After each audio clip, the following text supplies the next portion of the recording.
보이스피싱. 이 영상 보시면 절대 안 당합니다. 안녕하세요 여러분, 물오른 지식입니다. 1편에서 본 보이스피싱 수법이 너무 다양한데요.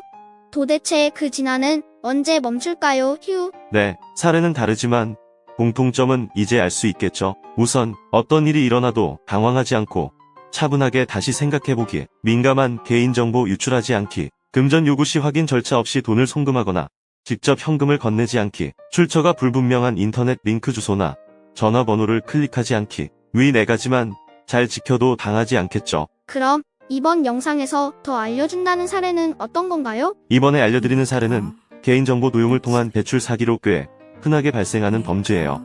좀 더 자세히 알아보도록 할게요. 개인정보 도용. 먼저 사기꾼들이 여러분의 개인정보를 훔쳐 대출을 신청할 수 있어요. 이를 위해 이메일이나 휴대폰 문자 등을 통해 개인정보를 요구하는 피싱 메시지를 보내기도 하며 공공장소에서 무심코 노출된 정보를 이용하기도 해요. 대출 신청 및 입금. 사기꾼들은 도용한 개인정보를 이용해 여러분의 명의로 대출을 신청하죠.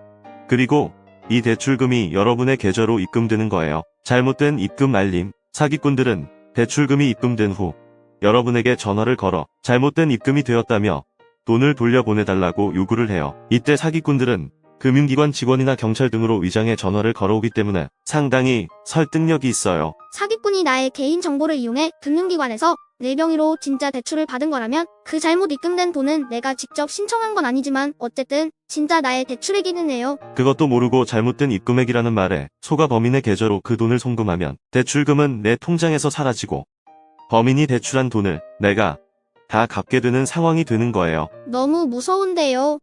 내 통장에 모르는 돈이 입금됐으니 돌려주는 게 당연해 돌려줬을 뿐인데 너무 억울해요. 어느 날 내 통장에 모르는 돈이 들어왔다면 해당 금융기관에 직접 확인하세요.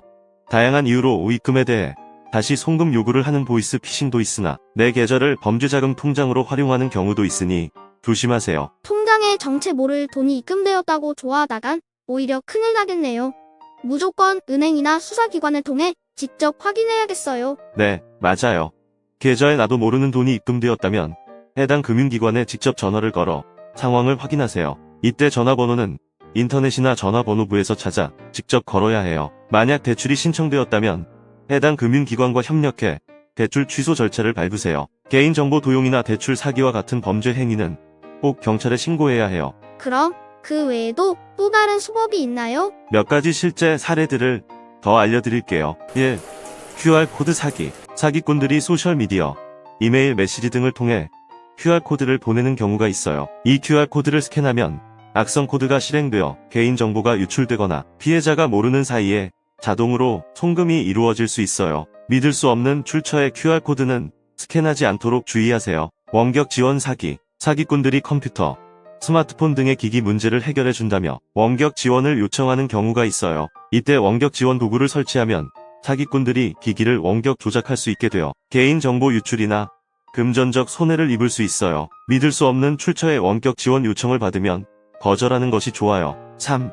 온라인 쇼핑 사기. 온라인에서 상품을 구매할 때 판매자가 미확인 계좌로 송금을 요구하거나 사전 입금을 요구하는 경우가 있어요. 이런 경우 판매자가 사기꾼일 가능성이 높으니 주의하세요. 가급적 신뢰할 수 있는 판매자와 거래하거나 안전한 결제 수단을 이용하세요. 4. 로맨스 사기. 온라인에서 연인 관계를 맺은 사람이 금전적 지원을 요청하거나 혹은 비싼 선물을 요구하는 경우가 있어요. 이런 경우 상대방이 사기꾼일 가능성이 있으니 신중하게 판단하세요. 급격한 감정 변화나 금전적 요구에 주의하세요. 이처럼 다양한 신종 사기 사례들이 있으니 항상 경계를 늦추지 않는 것이 중요해요. 사기 피해를 예방하기 위해 믿을 수 없는 출처에서 오는 요청에는 거절하고 개인정보를 잘 관리하며 주변 사람들과 정보를 공유하세요. 5.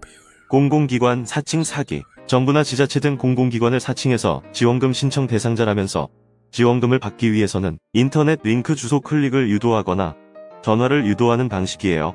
정부 지원금이나 당첨금 등 여러 가지로 금전적 지원을 내세워 현혹하는 문자는 반드시 해당 기관에 직접 문의해보세요. 가상화폐 사기. 가상화폐의 인기에 힘입어 사기꾼들이 높은 수익률을 약속하며 가상화폐 투자를 권유하는 경우가 있어요. 이때 사기꾼들은 가상화폐 거래소나 투자 사이트를 사칭할 수 있으니 신뢰할 수 있는 거래소나 투자 사이트를 이용해야 해요. 7.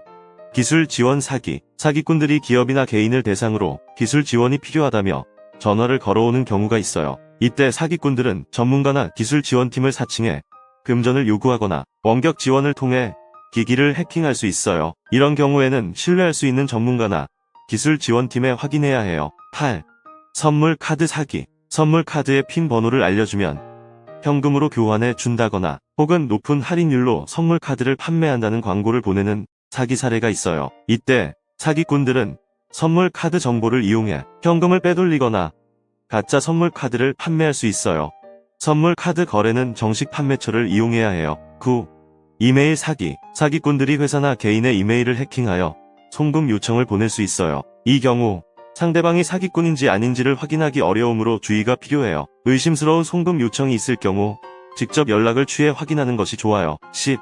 고용 사기. 일자리를 찾고 있는 사람들을 대상으로 고용 사기가 발생하기도 해요. 이런 사례에서 사기꾼들은 높은 월급이나 혜택을 제공한다고 광고하며 입사 전 선불 비용을 요구하기도 해요. 또는 합격과 함께 대출을 유도하거나 사원증을 만든다거나 월급 통장을 개설을 이유로 통장, 카드, 핸드폰 제출, 비밀번호 요구 등 지나친 개인정보 요구에 주의하세요. 이러한 고용 제안에는 신중하게 접근하고 회사의 신뢰성을 확인해야 해요. 11. 위조 지폐 사기. 사기꾼들은 위조 지폐를 이용해 현금 거래를 시도할 수도 있어요. 이 경우 현금을 받을 때 지폐의 질감, 무늬, 빛깔 등을 주의 깊게 살펴보고 가능하다면 현금 인식기를 이용하세요. 12. 기부금 사기. 자선단체나 공익단체를 사칭하여 기부금을 요청하는 사기 사례도 있어요. 이런 경우 정식 기부 플랫폼이나 기관을 통해 기부하는 것이 좋아요. 또한 기부 요청을 받았을 때 기관의 정보를 철저히 확인하고 기부 결정을 하세요. 이처럼 다양한 사기 사례들이 존재하므로 항상 경계하고 주변 사람들과 정보를 공유하는 것이 중요해요. 이번 영상이 여러분에게 도움이 되었다면 구독, 알림 설정 부탁드립니다. 지금까지 물오른 지식이었습니다. 유용하게 보셨다면 구독, 알림 설정 부탁드려요.